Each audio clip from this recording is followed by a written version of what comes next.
Welcome to today's webinar on uncovering historical data with NestQuest Go. Thank you all so much for joining us today. I want to start by mentioning closed captioning is available. If you'd like to see subtitles, please click on the closed caption button at the bottom of your screen. And this is the third in a series of webinars for the Cornell Lab of Ornithology's Virtual Visitor Center programs. So this summer, we are highlighting a bunch of the various mobile apps, citizen science programs, and other digital tools and resources created by the Cornell Lab. Each app, program, or resource gets its own webinar where we can chat with panelists who are experts on that topic. Now, today's topic is a little different than usual. Most of the resources we've been covering in this series are tools to help you get outside and observe birds for yourself in the field. For example, our first webinar was about how to monitor bird nests with the citizen science project NestWatch, and also collecting that data in the field with the NestWatch mobile app. Today, though, we're going to talk about a different kind of project for crowdsourcing data on bird nests, but instead of going outside and watching nests ourselves, we're going to explore a huge treasure trove of historic data that was gathered decades ago. And we need your help to from inside the comfort of your own home to process that data with an online project called NestQuest Go. So let's do introductions. There are 5 of us on today's panel, so I'm going to suggest that we all go around the circle and take turns briefly introducing ourselves. So tell us your name, something about your background, and your role in NestQuest Go, and then tag in the next person. So I'll start. My name is Leo Sack. I'm the Public Programs Assistant on the lab's Visitor Center team, which means my job is to help the public learn about all of these different amazing resources. And I have the honor of facilitating today's conversation. So Becca, would you like to introduce yourself next? Sure. My name is Becca Radomski-Bish. I work at the Cornell Lab of Ornithology as the project leader for NestQuest Go.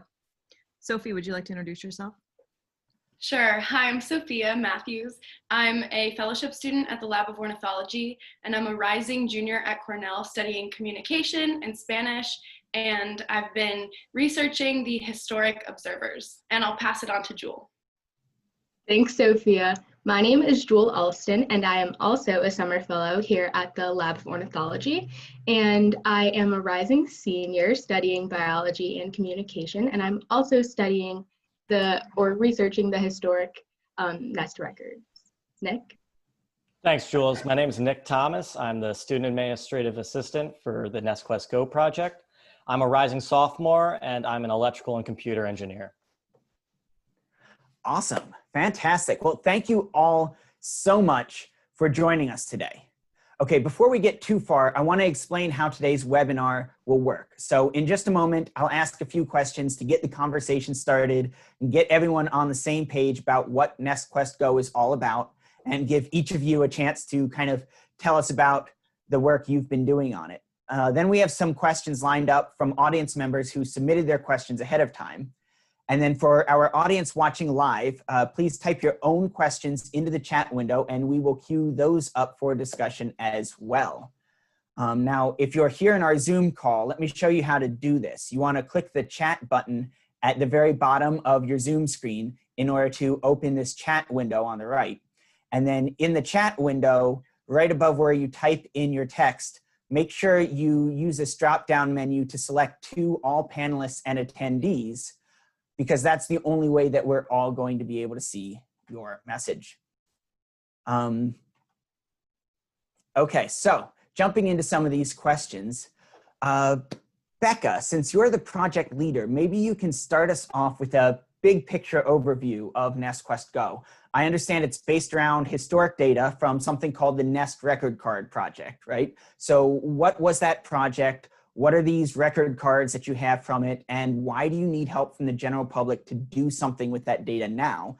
And why should we care? What's the value of amassing this large historical data set? Sure, great questions. So NestQuest Go emerged last year.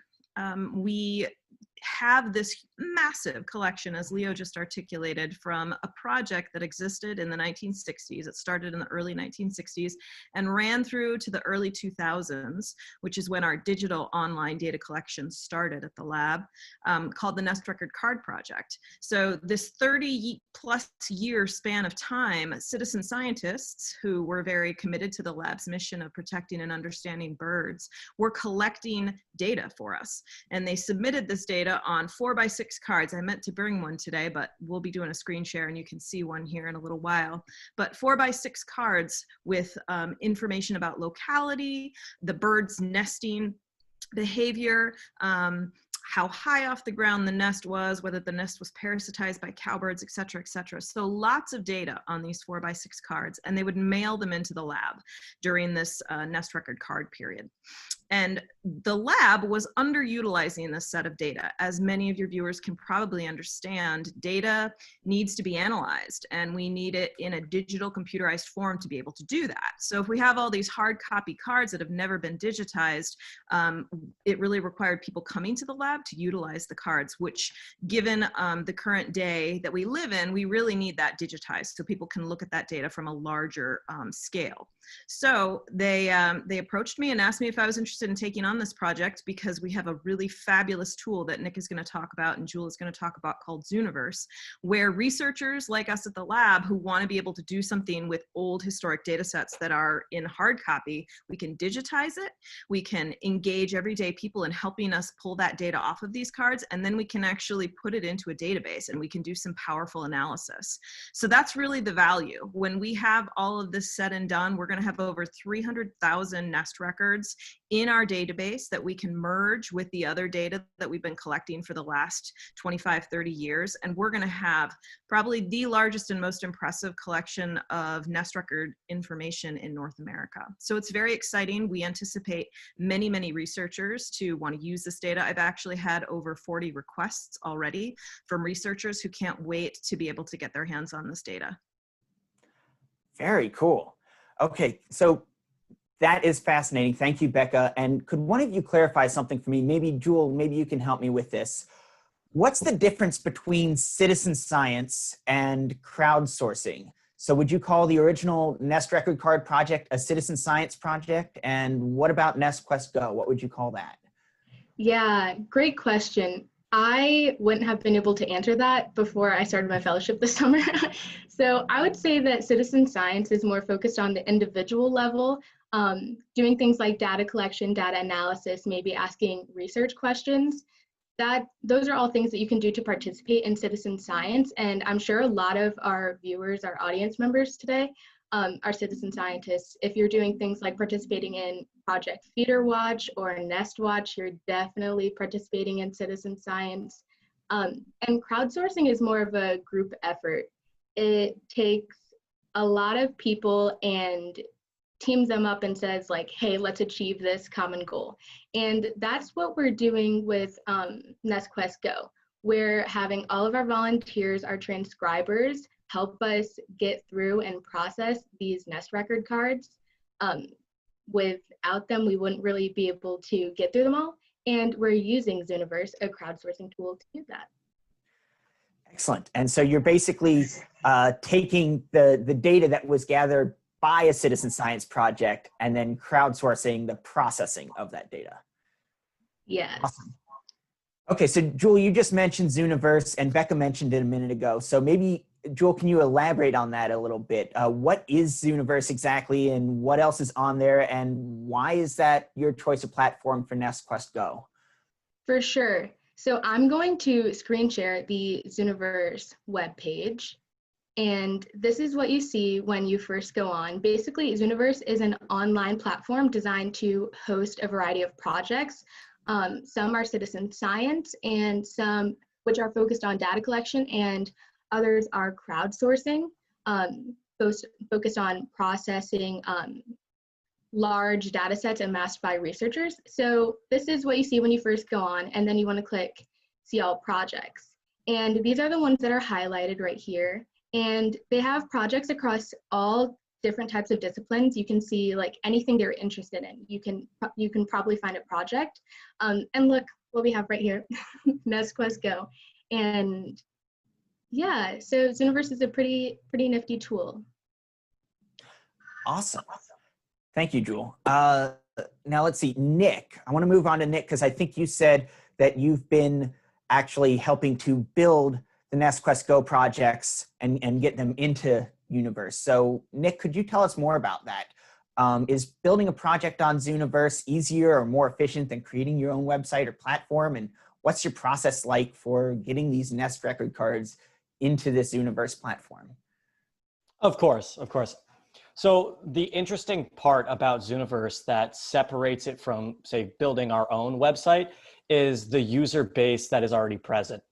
The actual back-end coding aspect of the website and its functionality isn't anything, you know, next generation. It's just built well for what we need to do. By using Zooniverse and being able to create multiple projects for multiple species and then release them to a 2.1 million person user base, we know that we can reach a potential of 2.1 million users. We actually have over 4,000 independent users that have utilized our projects and came on and helped and transcribed to date. So that's one of the main factors that allows Zooniverse to be such a help to us. When it comes to the actual creation, there are multiple tools in place, what we call workflows, that allows us to actually pull the exact information that we need from the card instead of just giving an entire card and asking all of that information. There's multiple algorithms and data analysis tools that allow us to pull the specific information that we need. Okay. So what does that actually look like? Nick, would you be able to share your screen and demonstrate NestQuest Go for us on Zooniverse? You know, so if I'm a participant, where do I go? What do I do? And what's it going to look like? Of course, of course. So this is the Zooniverse homepage for a user that's not signed in. If you'd like to create an account for Zooniverse, that's wonderful. It'll keep track of how many cards you've classified to date, what projects you've participated in, and some user stats about what you've done in Zooniverse. But if you're a guest and you don't want to create an account, that's fine. You can still access our projects. Again, this is the homepage. There's multiple ways to find our projects, but probably the easiest one would be go to the projects tab. Since we are ornithologists, we are located under the biology and the nature tab. So if we go to the biology tab, you can clearly see that the NestQuest Go Orioles projects comes up. This is our only active project at the moment, but NestQuest Go Raptors will be releasing within the next day or two, and you'll be able to see that then. So if you go to the project itself, you can see it's for the specific species. So you can go through our species list and find one that you would be interested in. Again, Orioles is the only one active right now. So these are what we call our workflows. Right now we have lat long, locality, nest attempt, and comments. These are specific data elements that we want to draw from the record cards. Probably the easiest one to demonstrate would be a numeric one. So we're going to go to the lat long. This is one of the 4x6 cards that Becca was mentioning before. It has been digitized into a JPEG and then uploaded to Zooniverse. So what we want to do here is type the lat long and draw that from the information. Well, first of all, we know that it's here and it is present. So we know that the latitude is going to be 4405 and our longitude 10315. And that's great. If it provides us with additional locality, that would be helpful. And we can see that South Dakota is the locality, which is another data point that helps us in the data processing after the project is done. So all you do is you hit done and it gives you a new card. And it's the same process again, but with different information. It's not that difficult. It's pretty interesting to see some of the locations and information that you can see. It's definitely it's a time killer, but also it's an intriguing process that is pleasurable to do. Excellent, thank you. And okay, so I want to point out that there's also a Zooniverse mobile app, and so I can actually put my phone up on the screen here, and maybe I can ask my team behind the screen to spotlight my video so that this is big enough for people to see. So you were just showing us, Nick, you were showing us the Zooniverse website. But if I wanted to do this while I'm out and about, I could also do it on my phone through the Zooniverse mobile app. And I want to clarify for everyone, this is not an app produced by the Lab of Ornithology. This is, again, the Zooniverse platform that has projects from many different organizations, but including ours. So Nick, while I'm showing this, I'm not as familiar with this, so I'm willing to try it, but would you walk me through how to do this on my phone? That would be easy enough, yeah. Okay, so what's the first thing I want to do here? So I can see that you're logged in to your user. So yours might look a little bit different than someone who does not have a user account, but the actual process of finding the project and transcribing data is exactly the same. So the first thing you're going to want to do is go to one of our tagged categories. So again, that is going to be biology or nature. So biology is probably the quickest one. Now, I do have to disclose to everybody that since we only have one active project right now, which is the Orioles project, it's moving at such a fast pace that our mobile app friendly data sets are no longer available. So Leo, I can see you're scrolling through. These are all of our projects. They sadly do not have any more mobile data available. But the Raptors project will be live soon, and then we'll be able to transcribe on the cell phone. And so this would be, if we did have data available, this would be just like what you were just demonstrating on the website, where I would click one of these workflows like nest site or outcome, and then it would show me a card and I would put in the information just as you were just demonstrating. Yes, it is the exact same. However, some workflows do not have the capability to run on the mobile app. So there is a limited set that we can provide to the public, and they're usually the fastest to go because so many people use the mobile app to transcribe data. Fantastic. And so this is a good problem to have, I guess, that Yes. you're putting this stuff on Zooniverse as fast as you can, and people are transcribing it almost as fast as you can put it up there. Yes. Awesome. Okay. So let's see. Thank you, Nick, for that. Okay, so Zooniverse allows us to transcribe these cards into a format that's useful for scientific research. So that's great. But as you were showing us some of those handwritten cards on the website, there's all these people's names on them. There's handwritten, sometimes notes in the margin. Clearly, there's some human history here too. And Sophia and Jewel both mentioned something about working on historic observer research. So maybe Sophia, could you tell me about this historic observer research you've been doing? What made you guys want to study the people behind the cards? How did you go about it? Did you have challenges in finding sources? Tell us a little bit about that. Sure. So I think something really unique about Zooniverse is that every user can kind of choose their own adventure in terms of workflows, but also in terms of how much commitment they want to put into it. So one person may decide to go onto Zooniverse and transcribe for 5 minutes or so, whereas we've had some other transcribers who have really gone above and beyond with their interest in this project. So there's one transcriber in particular who started to notice these names on the nest record cards, and especially notice the ones that keep coming up time and time again.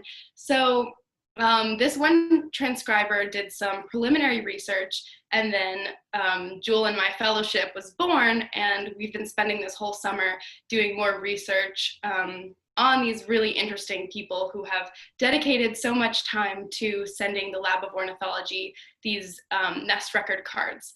So, for example, the name L.H. Walkinshaw kept coming up over and over and over again on these nest record cards. And so when we did some research, we found out that that person is Larry Walkinshaw, and he submitted around 70 years worth of nest record data. And so Larry Walkinshaw actually has a Wikipedia page, so that's a little tip. It's helpful to look people up when they have their own Wikipedia page. But that just goes to show that he's very well known in ornithology. So he was a dentist by trade, but he was a crane conservationist by hobby, I guess. That's a pretty loose term because if your hobby includes writing 3 books about the topic, then I'd say that's pretty cool.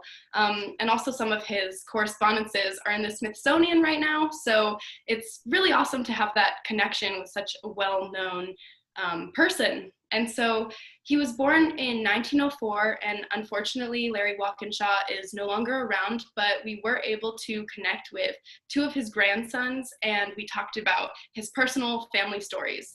So I think that's what's been super, super interesting about this project, is that, you know, when you look at it, it's all this scientific data, numbers, bird species, but it really brought us to think about the humans behind the data, the human stories, and the connection between people's lives and ornithology. So basically we looked at some of these names, did some research, and kind of thought about who can we track down, what family members can we talk to, and that's how our research went. Fantastic. Thank you, Sophia. And so now I know you guys are actually starting to produce some things out of this historic research. I want to jump over to Jewel for a moment, because Jewel, I understand you're writing some memoirs about these observers. Where can people read that, and what can you share with us? Right, thanks. I am writing memoirs. I'm actually going to share my screen so that I can show you where to find them.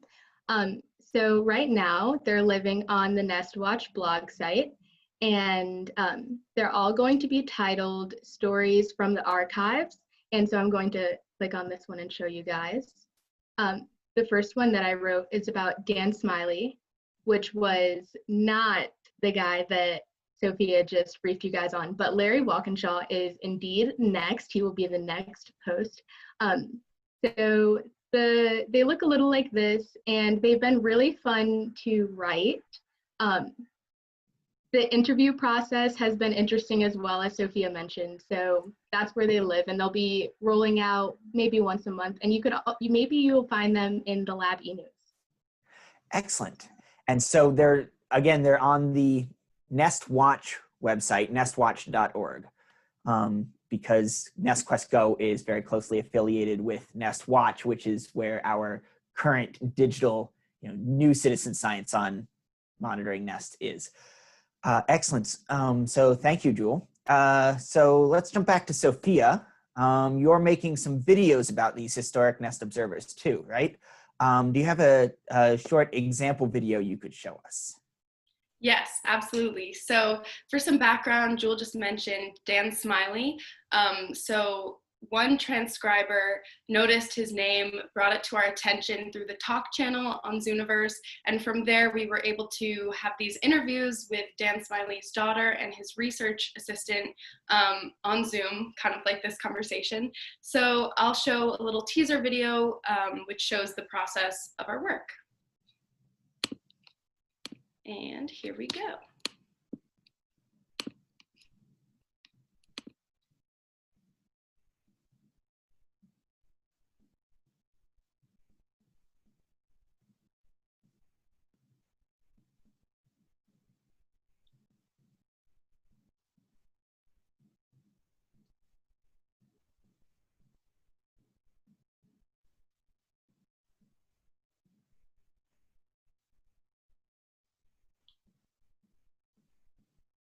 So I'm always just sort of looking, because you never know, I could come across a name that I recognize. And so I noticed that, when I looked at the location for this card, I noticed that it was Mohonk.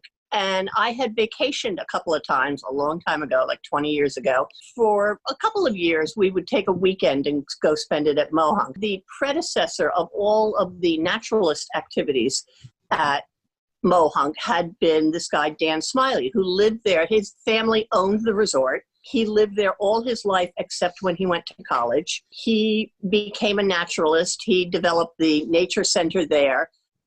Dan was excited about educating people about what he had found, what he was discovering, the trends, the different things he was finding. He was excited about and wanted to tell somebody.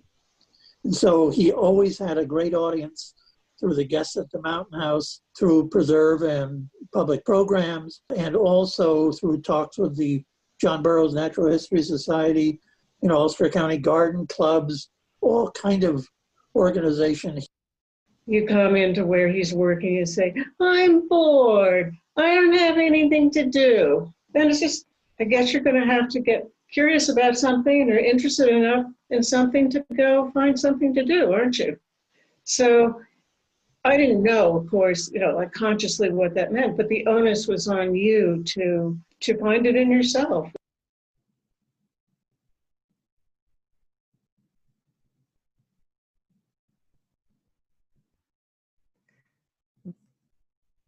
Very nice. Thank you for sharing that video with us. Sure, thanks so much. Awesome. And Sophia or Jewel, would either of you like to tell us anything about your experience in just what it's been like to find this history and make these videos and blogs?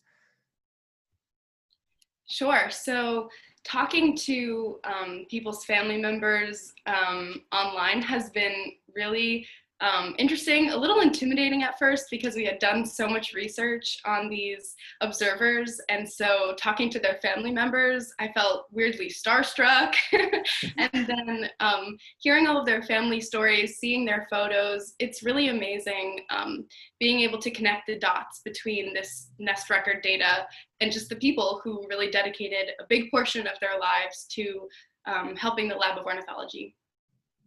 Excellent. And Jewel, did you going want to add? Yeah. I learned that when you're going to write a story about someone, you have to know their story better than you know your own. And I've gotten very well acquainted with all of the people that I've been writing about through interviews, looking them up online. I found for half of the people I've written about, there were plenty of articles already published about them in their local newspapers, or even in Time magazine, there were articles. So I do feel like I've developed a connection with our historic nest observers, even though a lot of them aren't here. Awesome. Sounds like a great experience. Excellent. Let's see, let's go back to Becca for a moment. Becca, how close is this whole project to completion? You said you've got about 300,000 or so nest record cards total. How much of that is already on Zooniverse? How much is already transcribed? What's left? That is $1 million question right there, and a good one. Well, first I want to acknowledge that this work would not be possible without these 3 wonderful students that you see here today. Really, the student power behind this project has what has allowed it to sort of really start to take off this year. So I'm so grateful to them and their commitment to this work. In terms of completion, Nick's going to show you actually a visual that lays it out pretty well, but I'll just give you a brief summary.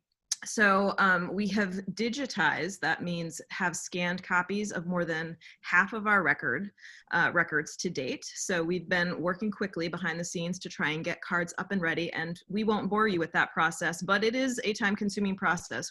That's sort of our first filter for data quality. So we are manually touching these cards, looking at them, deciding what we're keeping and what we're going to kind of put aside that we won't be getting rid of, but isn't the kind of data that we need to date. So that's sort of the first level. That whole process, we have about 152,000 done and digitized. So we have at least half to go. And within Zooniverse, Nick's going to give you some really nice beautifuls that lays out how much we've actually transcribed in the tool to date. Awesome. Go for it, Nick. Sure thing. Let's.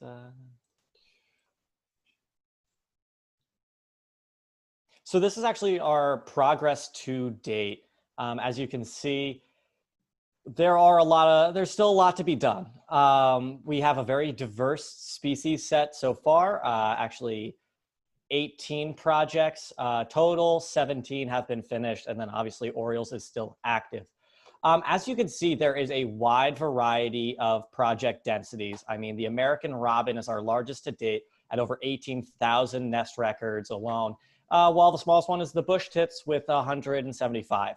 So you can clearly see from the pie chart just the array that is these projects, but then also how minuscule it is. I mean, we're roughly 20% done, but 20% in a year is not terrible. So we are proud of those numbers. We would like to see them move a little bit faster, but we need you guys at home to do that. We need the users, we need the manpower to really get this progressing forward even more, because we are seeing unprecedented growth rates because of the people at home going on and transcribing that data. Fantastic. And so, Nick, you mentioned some of those groups of birds are completely finished, and some of those are projects that are paused, I guess, because you've had people transcribe all of the data that is up on Zooniverse so far, but there are more cards from those species of birds or those families of birds that are yet to come, correct? Yes, so we have active projects, paused projects, and finished projects. Active projects are open to the public. We have data for them to transcribe. Paused projects can be paused for multiple reasons. One of them being either consensus or just lack of data. I mean, like, we know that there's going to be more data on that project, but we just don't have it available to put in yet to have transcribing. And then finished projects are ones that are completely finished. Probably the best example would be one of our first projects would be the mountain bluebird species. Okay, awesome, thank you.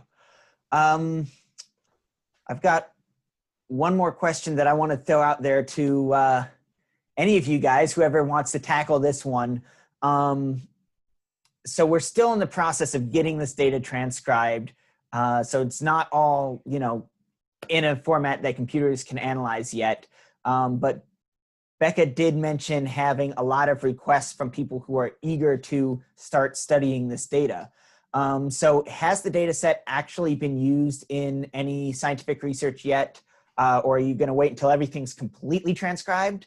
And then have there been any interesting discoveries from the data, or are there specific research proposals or plans? Where are we at with this?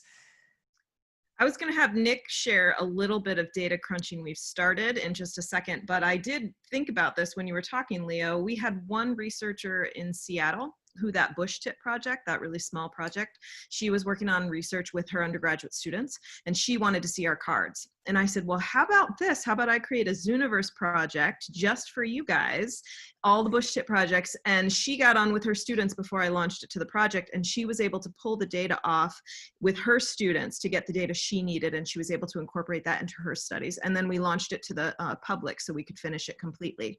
So that kind of interaction is already starting. In terms of actually having the data into the NestWatch database, which is where, as you articulated, NestWatch is our current citizen science project where we're collecting this.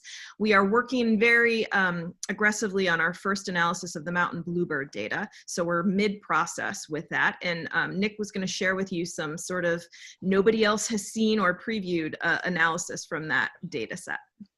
Fantastic. Yes, we have a sneak peek. This is actually the first clean data that we have. So that's one of the issues we run into is obviously transcriptions. It's a beautiful thing, but we have to organize and clean this information into a way that either a human or a computer can then understand.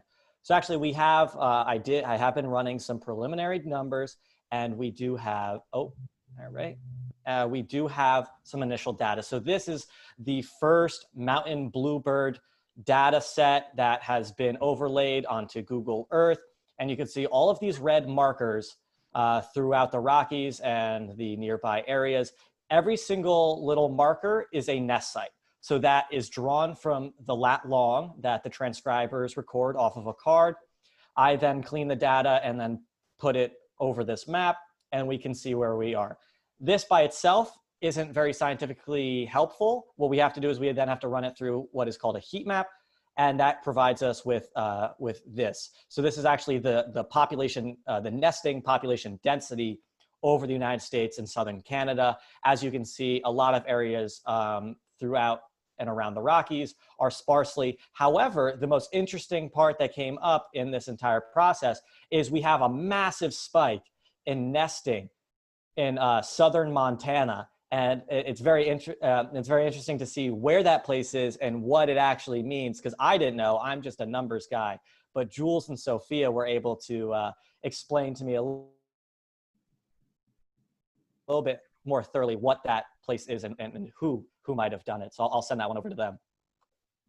Yeah, so that dense area right there is courtesy of the wonderful Mary Geis, who established the Rocky Mountain Bluebird Trail and submitted over 30 years of data. Yes, and I have the pleasure of interviewing her tomorrow, which is the only interview that I've been able to conduct with the original observer themselves. That sounds exciting. Good luck with that interview. So just to clarify, so that map is not necessarily where mountain bluebirds actually have the largest population so much as where you have the most nest records from. Yes, yes. So we, of a set of roughly 4,000 records, then running that through Zooniverse and then running it through the algorithms to clean it up, I got a roughly 2,500 points that I was able to then graph on the map and show some type of nesting density throughout North America. Excellent.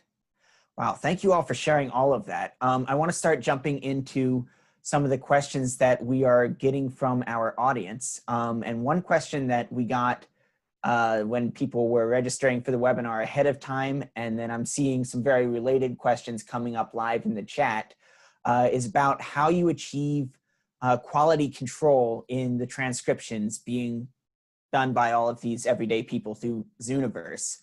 So, you know, if somebody makes a mistake, you know, are there multiple people? Like, is there a second pass on each of these cards, either by someone on your team or by a second volunteer, either knowingly or unknowingly? Is there random sampling to like confirm that it's being transcribed accurately? Or what if somebody knows that they accidentally hit the wrong button in Zooniverse and they made a mistake? Yeah, that's a really good question. It actually came up in the chat as well, so I'm glad that we're addressing it here. Quality control is a real issue. One of the beautiful things about Zooniverse is it's designed for that. And so when you pull your data out of Zooniverse, your ultimate goal is to know that what was on that document or in that video that you uploaded to be analyzed was what was there. So that's really important. We're not having transcribers ask us to validate or invalidate the data that's on the cards. We're just asking them to tell us exactly what's on the cards. And within Zooniverse, there's a really neat feature where you can identify how many times that field of data needs to be transcribed to know for sure that that's what's there. And for each of those data points, we're looking for a 60% consensus or better. So for example, our most critical data fields, such as year, such as the actual nest attempt data, such as the location, we need to be crystal clear sure that that data is what the transcribers are telling us it is. And so we have 9 people transcribe that data. And of that 9, we need at least 6 people to say, approximately 6 people to say what it is. And your viewers might be surprised by this, but we have incredible consensus on this data. We are usually well above 60% on our analysis on the data out. So we actually are hoping perhaps in the future, as we continue to analyze the data like we have started to with mountain bluebirds, that we'll be able to actually lower the amount of transcriptions that are required, but still be able to hit that 60% or better. Excellent. Whew. That's a much higher threshold than I had realized. That's awesome. So if one person makes a mistake, accidentally hits the wrong button, that's okay because there's 8 other people checking their work. That's right. Very cool. Here's another question for you guys. Becca, who decides what data transcription project is next in the queue? You know, how do you decide which species and what chunk of that species goes next, and you know, how do you make that decision? Great question. I'm going to have Nick round us out with the look forward to the answer to that question. But the look backward to the answer to that question is, when I came on to this project, I was a lone soldier, so to speak. I was doing all of these steps by myself, and it quickly became apparent that if we wanted to get this done, I couldn't do this alone. And so with the help of students, as are presenting today, and some volunteers, I have been able to get a lot of support in order to move this forward. And so, as you can imagine, when you're kind of doing something very quickly, you just sort of do it, right? There's not a lot of logic. You're just like, I got to get this done. It's going to get done. I'm not really thinking about why. But as the project has flown, what we're starting to do is try and pay attention to what's working and what's not working. And Nick has actually started to crunch some data to answer that question.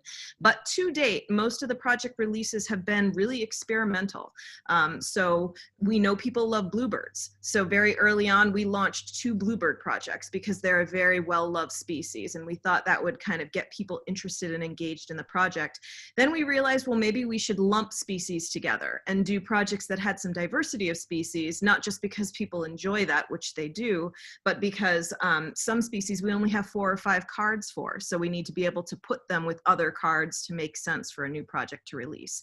But really, honestly, it's very much been trial and error up to this point, and with the help of Nick and my other students, we're hoping to maybe do some more strategy in the future. So Nick can speak to that a little bit more.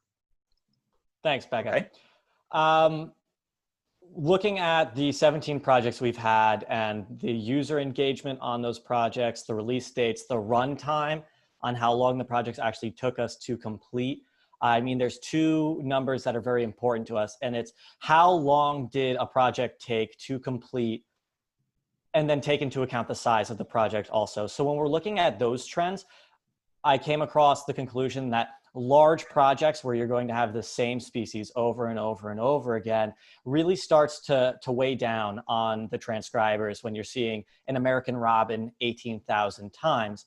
So from that, we transitioned over into a different strategy, which would be the waterfowl project, where you can see obviously, over a dozen different species all collected together. I mean, like our smallest species in that set was the Barrow's Goldeneye. I'm pretty sure it only had 2 cards. By itself, we couldn't build a whole project for that. It just wouldn't be an effective management of time.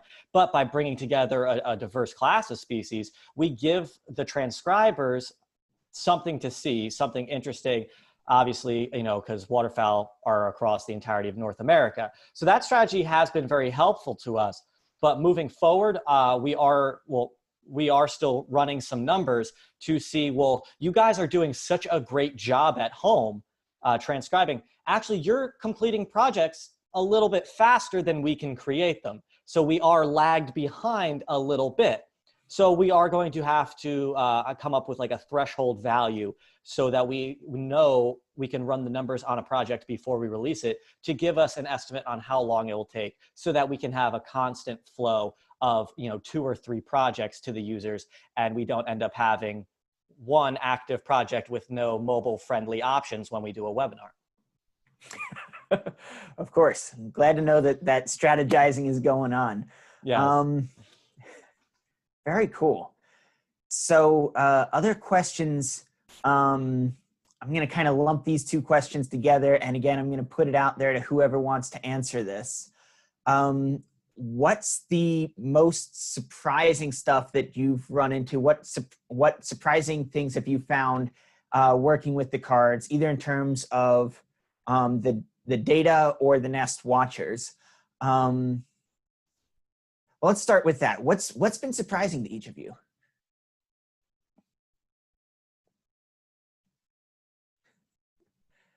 Anyone want to jump in? Yeah, I guess I'll go first. So back when I first began working for Becca, I was still doing like the manual filtering of the cards, having to read them and check for nesting data. And waterfowl are, just waterfowl in general are my favorite set of species in ornithology. So I did a heavy focus on those. The diversity of cards that we have on at the lab in the archives is unfathomable. I mean, I was going, like I mentioned, the Barrow's Goldeneye. I mean, there was species where there was only, maybe half a dozen to a dozen records of, very rare cross species, for mallards and teals. And it was just, I was like, I don't think anyone in the world has ever seen this. I don't think anyone's ever known that this data is real. So it was just very interesting to be like, you're one of the few people to actually know this. It was just mind-boggling to be able to see that information in hand. Wait, when you say cross species, you're talking about hybrids, like a mallard mated with a teal? Yes. And you've got record cards of the nest of that hybridization pair. Yes, blue-winged teal, cinnamon-winged teal is a cross that we have. I mean, also the mallard will cross with basically anything. So we have those hybrids, and we have them all set separately, but they are available in the waterfowl collection. That's fantastic. I'd heard of, ducks hybridizing, mallards especially interbreeding with other species, because we see the results of that sometimes when you go out birding, but to actually have the records of those nests is pretty cool. Anyone else have anything, any surprising tidbits they want to add in? Yeah, I was pretty surprised with how all of our original observers, well, the ones that I've been writing about and researching, none of them were career ornithologists in a traditional sense. They're all very much citizen scientists, and they built off of their passion, and they really they took birding to another level, to say the least. And I think it was super, super interesting to see that they made careers out of it by being citizen scientists. They just made very significant contributions. I thought that was really empowering. Very cool. Okay, let's move on to another question. And again, I'll throw it out to whichever of you guys wants to jump in and answer this. What are you most looking forward to researching or seeing researchers tackle with this data set once it's all digitized? So are there specific populations, specific species that might really benefit from research being done with this data? Great question. I was just chatting. I'm trying to chat answer as much as I can. So if you see me looking very concentrated, that's what I'm doing. But somebody was just asking that question. And really, to be quite honest, we are hoping that this data, and that's, I think, why so many researchers have already requested the data once it's available, that the researchers help us guide this. I mean, if you can imagine, there are lots of different questions. There are many, many PhD worth of questions that could be answered by looking at this many records. And some species we have more of than others. So eastern bluebird is probably our largest concentration of cards that we have. We have a very large distribution. We're approximating about 60,000 cards. So as you can imagine, the wealth of possibility in terms of what researchers can ask and answer with these cards is pretty dynamic. And doesn't mean that we're going to have a lot of records for every species, but for many of the species we do. So for example, with the 3 billion birds report that came out, we know that our grassland species are in trouble. And we actually just finished our grassland project. So if we can take that grassland project that was 60 years ago and use it to provide a baseline understanding of where, not 60 years ago, 40 years ago, bird populations were at in different localities across North America, and compare it to what we're seeing today, we can start to sort of ask and answer big questions about what are the major pressures that these birds are experiencing, what can we do about them, hopefully use that information to inform policy. So I think one of the big early places this data is going to be used by researchers is really honing in on those species of concern and trying to figure out, well, what did it look like 30, 40, 50 years ago, and how can we compare that to what we're seeing today? Excellent. Thank you, Becca. And as long as we're talking about what research projects this data can be used for, I think you may have already answered this in the chat, but I want to go ahead and talk about it verbally here. The heat map that we shared on the screen before showed that the cards don't necessarily correlate with actual population distribution of the species. It partly depends on where humans are and where the most dedicated citizen scientists are that are actually collecting that data.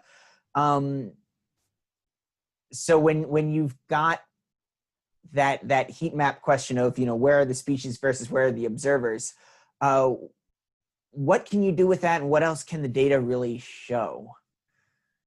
Does that make sense?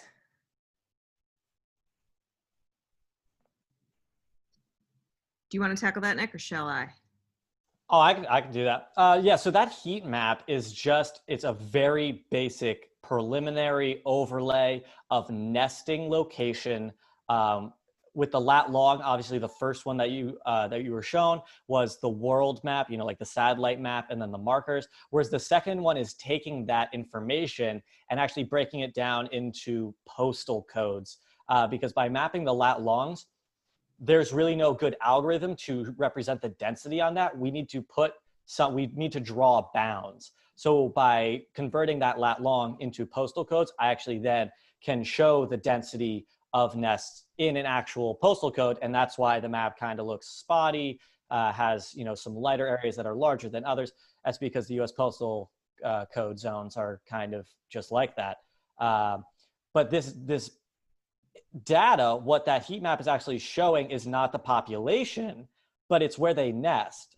Whereas generally when we're looking at population data over geographics, we use something similar to heat mapping, but it's going to be a constant smooth distribution. So you're going to have like a line or an area or a curve of your highest distribution, and then it's going to reduce from that main area, and then you might have pockets elsewhere. Whereas the nesting data shows some interesting information. Like on the first map, I had the national parks and state parks also overlaid. And you can see a general correlation that a lot of this nesting occurs in undeveloped areas, which especially for the mountain bluebird is very important. So when we bring up the question of, well, human population versus bird population, yes, you need the people to observe the nests, but you need habitat so that the nests can even occur. So it's not as black and white as we might think. It's you need one to have the other, but you also have to look at the general distributions of just where they can fundamentally nest. Yeah. And I want to just shout out Nick here for viewers. I can see in the chat there's some scientific minds on this call who are like getting excited about how to get this data, which is exactly what we're hoping for. And in defense of Nick's, he got that data 2 days ago, and he wanted to play, right? So this is part of the fun, right? We can take data, we can begin to play. And as one of the people just asked, at what point can we combine this? I'm so glad people asked that question, because that is going to be the power of this data. This data will rarely sort of live on its own. We are going to use it. We're going to combine it with other research data in order to answer and ask big questions. So this map you saw was more of Nick playing with, oh, interesting, we have some data on latitude and longitude. Where were these birds nesting? And trying to create a visual for that. Excellent. Okay, and so the last question, well, we've got time for 1 or 2 more questions before we start to run close to our time here. I think we can get in a couple more, but I'm seeing the question come up. Are you going to give the step-by-step procedure for a volunteer to come on board and start transcribing cards? And my apologies if it wasn't clear. We did try to tackle that before when Nick shared the Zooniverse screen and just showed how easy it is to just jump on Zooniverse and start transcribing cards. But is there anything else that you guys want to share or want to reiterate to make it clear to our audience how they get started with this?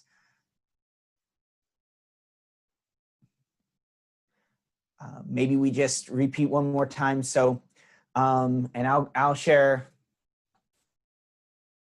my screen maybe. Yeah, that'd be great. Maybe we could just visually walk people through it one more time. Okay, so, well, so I'm sharing my screen, and this is actually the NestQuest Go main page on the Zooniverse website, and it shows all the different projects that are finished, that are paused, that are active.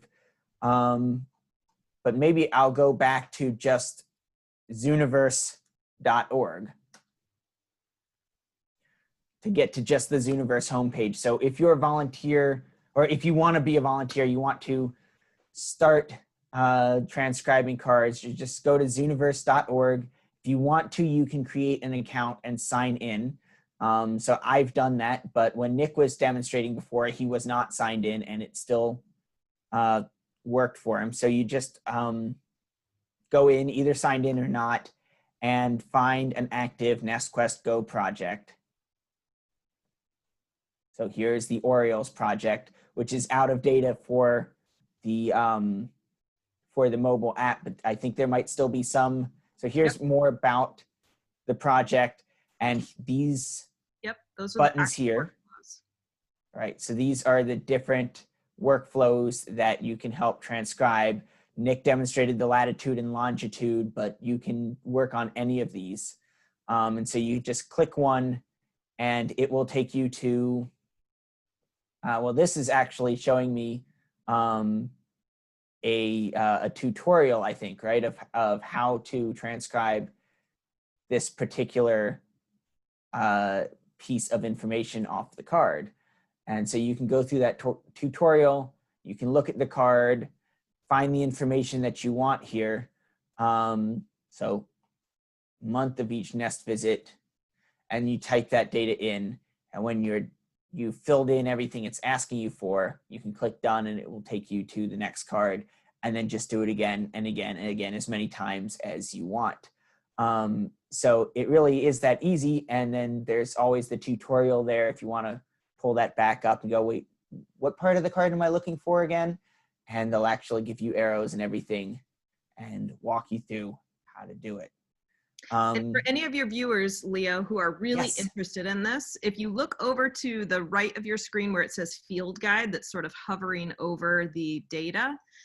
If you click on that field guide and it opens up, it gives your viewers organized information about the different data fields that we're collecting that gives even more, if you can believe it, detailed instructions about cards that maybe have extraordinary sort of things on them, so people know what to do with that information when they're transcribing. So for the viewer who wants to know how to do this, there's lots of instructions within our projects in Zooniverse. Click around, read. A lot of people will just sort of read our field guide before they even start transcribing cards. There's a lot of information there, but it will help you understand the project more. Excellent, thank you. And I want to point out that part of the reason this is so helpful to have the tutorials in the field guide is the cards are not all identical format, right? So the format of these cards, where the information is on each card, has changed, I guess, over the years. Correct. So cards from some years or from some parts of the country might be organized differently than others. And so sometimes you have to go, okay, this card looks different from the last one. Where do I find the month or the day or the number of eggs or whatever? Where do I find that information on this particular layout of card? And so on the one hand, this NestQuest Go is so easy in that you just open the latest project, choose a workflow, and then just fill in the information that it prompts you for. And then the devil is in the details of making sure you're finding the right information on each card for that card's format. So I hope that makes sense as a walkthrough of how to do this. Am I missing anything on that, guys? Sound great to me. Okay. Definitely, we want to encourage people to talk about it, hit up the discussion boards, take a look at people's names, Google them, see what you can find, because the discussions that have been generated from this data, super interesting. Excellent, excellent, thank you. Okay, I want to ask very quickly one last question, and then we need to wrap this up for the sake of time. But Jewel, Sophia, Nick, I want to give each of you guys a chance to briefly say something, because you're all Cornell students participating in this really cool historic project.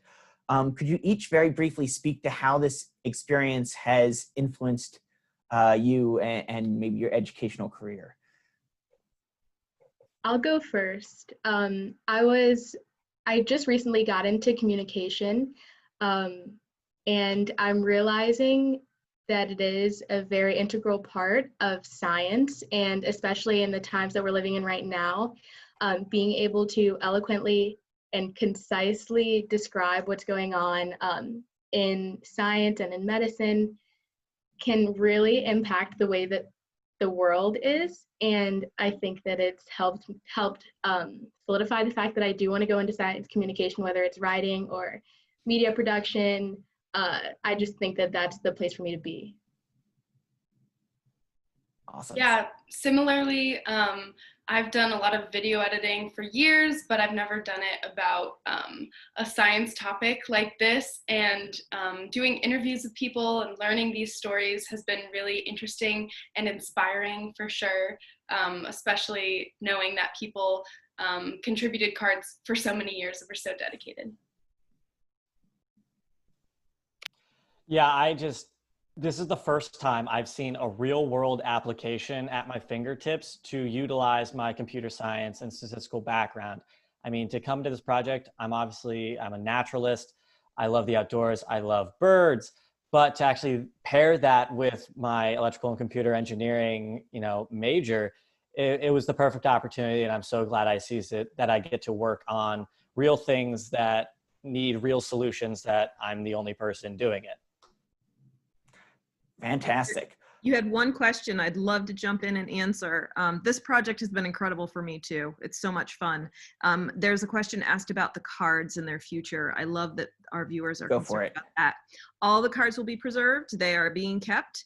And the long-term storage place for them is going to be the Macaulay Library. So we are going to be uploading each individual card. It will be organized. They will be organized most likely by Observer, which is one of the reasons we're maintaining that information. So these cards will live on digitally, and they will live on physically. We will continue to store them at the lab.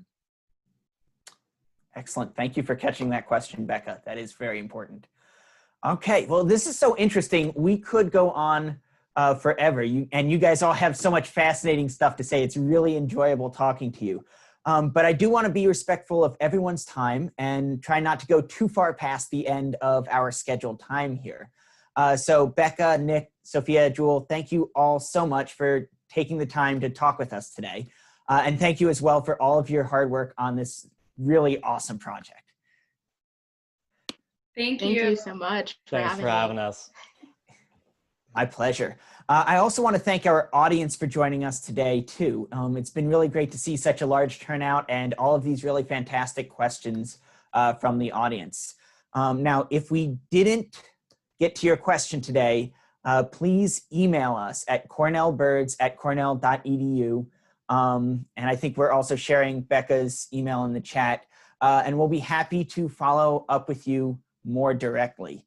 I would also encourage you to visit NestWatch's page about NestQuest Go, which is nestwatch.org/nest-quest-go. And that has a lot of background information and lots of great links.